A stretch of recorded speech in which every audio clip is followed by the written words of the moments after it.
Okay, so welcome to BSurfaces number 3.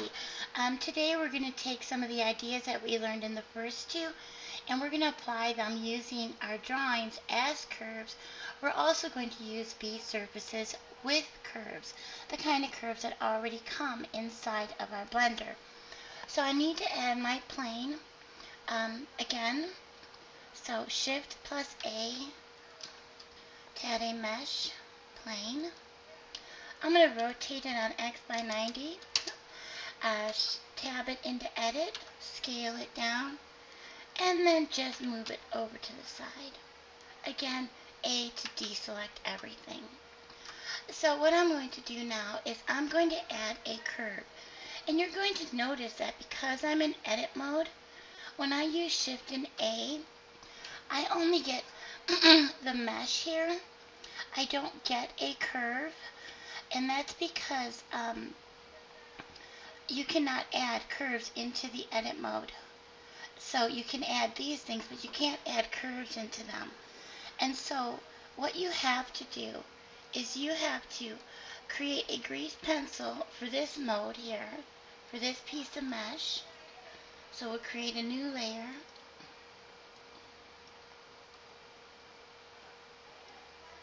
Alright, and close this up. I just hit N. So my grease pencil is set. And now I have to go into object mode.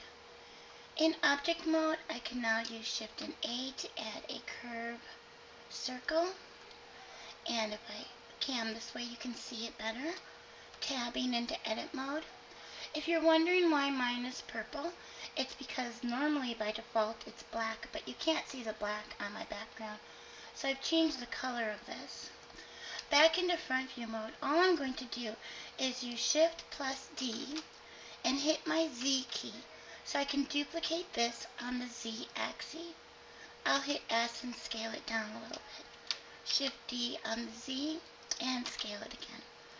I have no rhyme or reason or plan on how I am making these.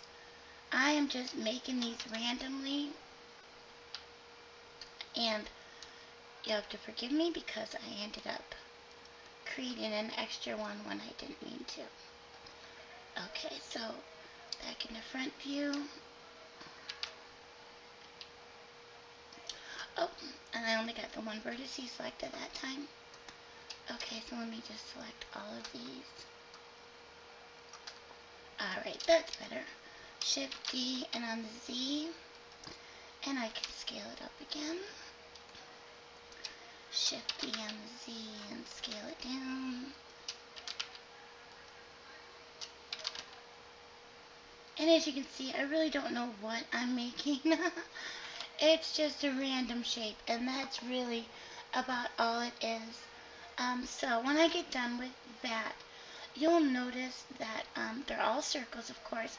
And I had said that in my previous tutorials that Blender needs to know how to calculate the geometry onto what you've created.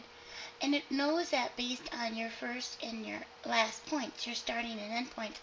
That's like, when we drew our circle, we left that gap in there. It wasn't so much because we needed to have a gap, but it's easier to see where our starting and ending points are going to be. And so I'm going to cam around here so I get into top view mode. Alright, so that's close enough to top view that you can see what I'm doing here. And now I'll just hit 7. And 7 is top view mode. I'm going to use A to make sure that everything is deselected. I'll use B to create a box selection around these points here along the one side. And in my B surface settings, I'm going to set these as first points. So set first points. Now Blender knows that these are all the first points. And because these arrows go in this direction, they all go in the same direction, Blender will create them in that direction. So that's pretty good. It's nice and easy. Now I can go ahead, after setting these first points, deselect everything. Now the problem with this isn't really that big of a deal. Let me show you something here. Okay, so the problem with this is that You can't just add surfaces to these curves as they are. You'll see you don't even have the choice here. What you have to do is you have to put these in object mode and find your plane. Okay, so there's my plane, and my plane is selected, and I pushed it out a little bit too far. So there's my plane, right? Okay, so select my curves, they're all one thing, and then shift and right click on my object here, my plane, and now I can put it into edit mode. With it in edit mode, and with all of the plane deselected, you can see now that I have my B-surface choices. I can add surface, loops on strokes, and automatic join. I don't have to worry about the automatic join that's going to happen, but I can leave that on because I want it on anyways.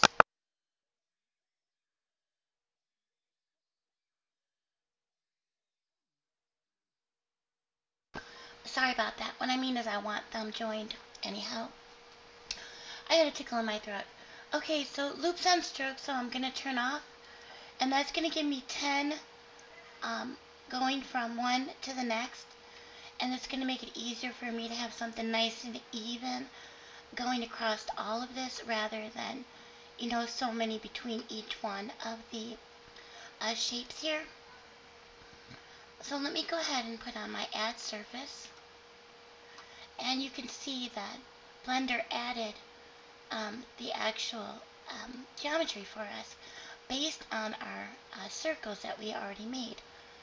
Okay, so now it's made into 10 going from top to bottom, and you can see it's really rather choppy.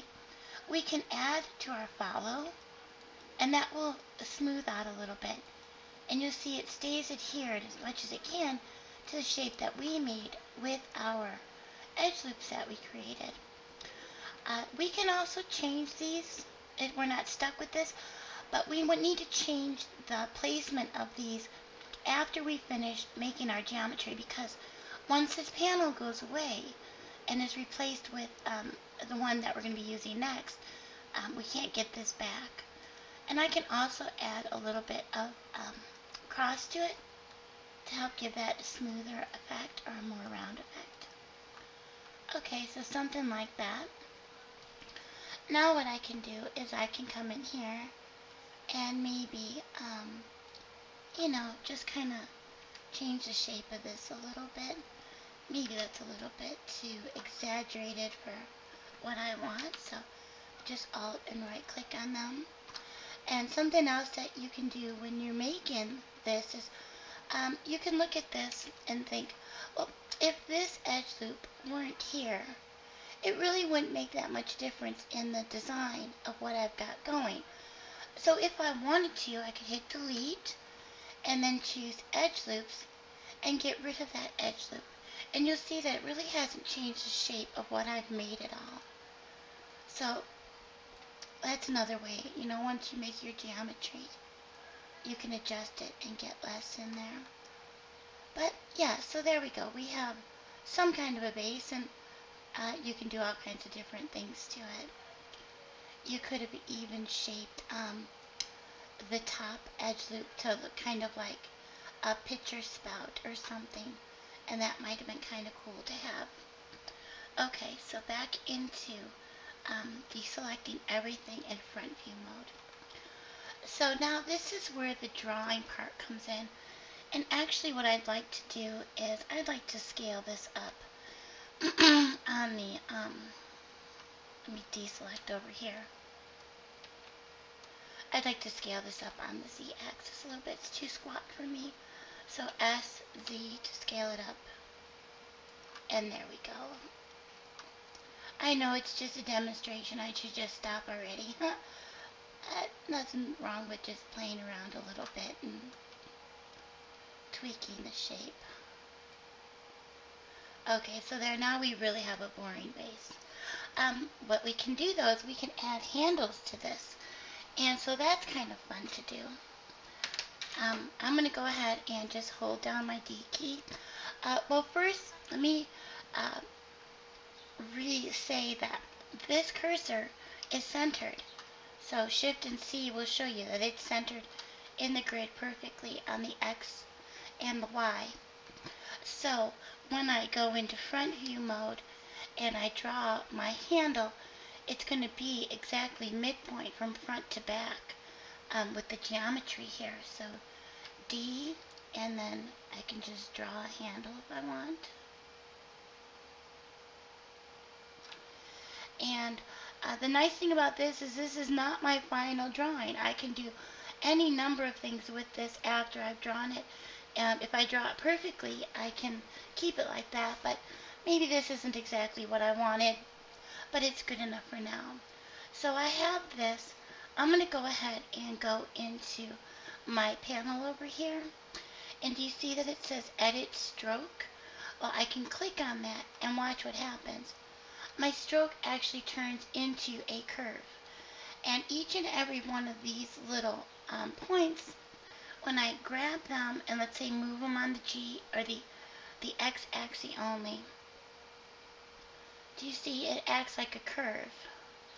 So I can take out any of the ones that I want to, and I can get rid of them if I don't need them. So let me take my handle and maybe I'll bring it to the top of the base like this, okay? And maybe I'm going to take this down to here so it's nearly touching. And I don't need these other dots actually. So let me get rid of these. And now I have this one here. And I can start shaping how I want my handle to be. Oops, and I'm going to get rid of these other ones here as well. So maybe all of these, I can just delete them. And I can grab all of these and I can delete them. And you kind of get the idea of where I'm going here, so I'll try not to take up too much of your time. But let me go ahead and get rid of a couple more. And as you can see, I'm getting rid of the majority of them, but I am keeping a few that I might find essential in making the shape that I want a little easier. And again, you don't have to get rid of these. You can keep them all, and you can use them, you know, just as you drew them, that's fine. But this kind of shows you some of the things that you can do. Okay, so I've got that smoothed out a little bit, and maybe I'm going to take my handle here and curve that up a little bit and make these a little rounder.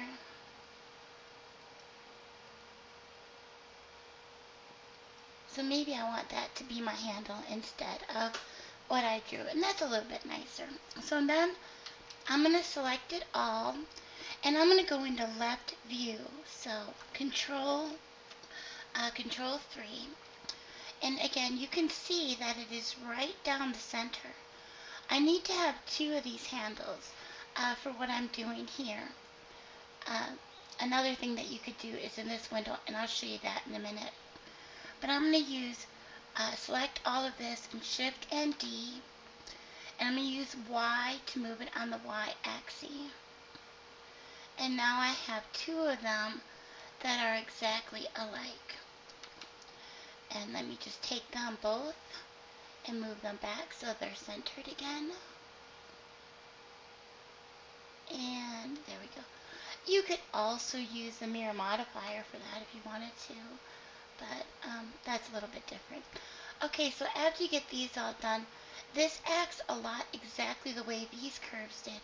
You don't have the Add Surface button, so we need to go back into Object Mode on these and Shift right click on our plane again. And then when we go ahead and we add, go back into Edit Mode and Add Surface, you'll see that it was added. And it doesn't look very curvy because it's only got 10 faces going from top to bottom. So as we increase our cross, uh, our follow, you see that, oh no, I'm sorry, it is the cross. So as we increase the cross, you'll see the shape that we started making becomes more and more to life the more that we add here. Now again, this is a lot of geometry that you might not need. I'm adding it to get the shape that I want. And then what I can do with my glue turned off is I can then again delete the ones that are simply not needed to make the shape that I want. So, maybe I'll go border here and select this one and delete the edge loop. I can do border here and I can delete this edge loop. So as you see, you can get rid of the extra geometry. You don't have to have all of these cross here. They're really not needed. But I did want you to see how the shape of the circle, or the shape that you made with the curves, actually comes to life as you add more cross to it. As far as the follow goes, you'll see that my settings are gone because I deleted those edge loops. But your follow could have been adjusted with that, where you could have gone down to one follow, and that one follow would have given you just one face going across here. And I guess I should have shown that to you before I deleted the other edge loops. But even then, you can still delete these edge loops really rather quickly. So let me grab that one and delete it. So here we have just the one face going across. If you find that maybe something has crossed into another one, you can simply select the geometry and pull it out. And let's see, we have another one here. So we can simply pull that out as well. Anyways, what's really nice is that your handle, even if you didn't draw it directly on the edge, you can get it to be there. Something that you're going to want to take into consideration with something like this is that, remember, mesh is one-sided. So you're going to want to use either your solidify modifier on this, or you're going to want to use your solidify command on just the parts that you've selected. Either way, you will want to do that. Okay, so now I'm going to deselect everything, and back in front view, I'm going to go ahead and I'm going to draw another circle here, or another handle. And again, you see I cannot make one that matches that very nicely, but once you go ahead and you put this into edit stroke, you then again have the opportunity to do what you want to do with it. So what I'm going to do is I'm going to do this really quickly so I don't bore you guys. I'm just going to get rid of some of these. And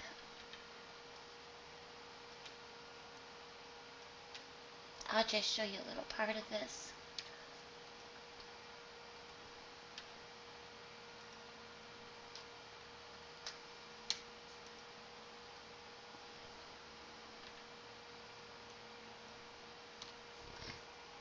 Okay, so let me move this over here.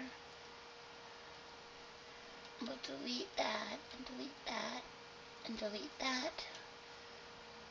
And so let me just take this one here.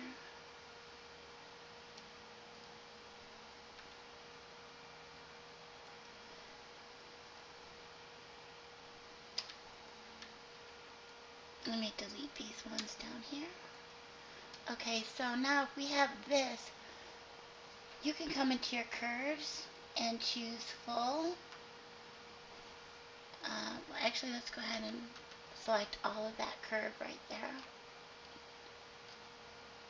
So I have that selected.